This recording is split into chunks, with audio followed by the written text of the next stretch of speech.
U.S. monetary policy makers' views on the appropriate path for the federal funds rate, summarized in the so-called dot plot, are always closely scrutinized by investors. The median policymaker now favors only one cut for this year, compared to 3 cuts in the previous dot plot. While some observers saw this as a sign that the FOMC has turned more hawkish, we have a different interpretation. Let's take a closer look. First, let's do some simple math. Only 4 policymakers thought it would be appropriate to keep rates unchanged this year. Among the remaining 15, a small majority, 8, viewed 2 cuts as appropriate, while the remaining 7 preferred just one. This led to the median view of 1 cut, reached by a slim margin, and, as if to emphasize this point, the chair highlighted that he can't really distinguish between these 2 outcomes, seeing both as plausible. We heard this as the chair minimizing the significance of the median view.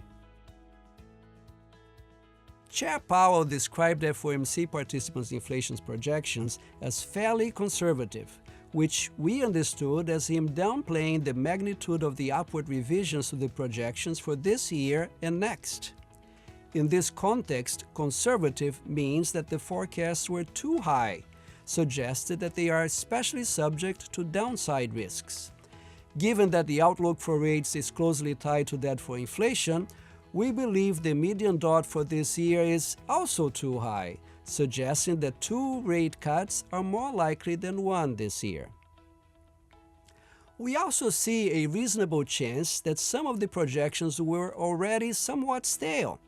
The chair volunteered that most policymakers don't update their projections to reflect data released during FOMC meetings. The data in this case was for the Consumer Price Index, CPI, which he called certainly a better inflation report than almost anybody expected. So to us, inflation remains the key data to watch. While characterizing the latest CPI report as building confidence, the chair noted that we need to see more good data to bolster our confidence that inflation is moving sustainably toward 2%. He called attention to the upcoming month-over-month changes in consumer prices over the second half of this year, pointing out that the upcoming 12-month changes might be exaggerated by the low inflation readings in the second half of last year. We'll be watching the month-over-month changes closely.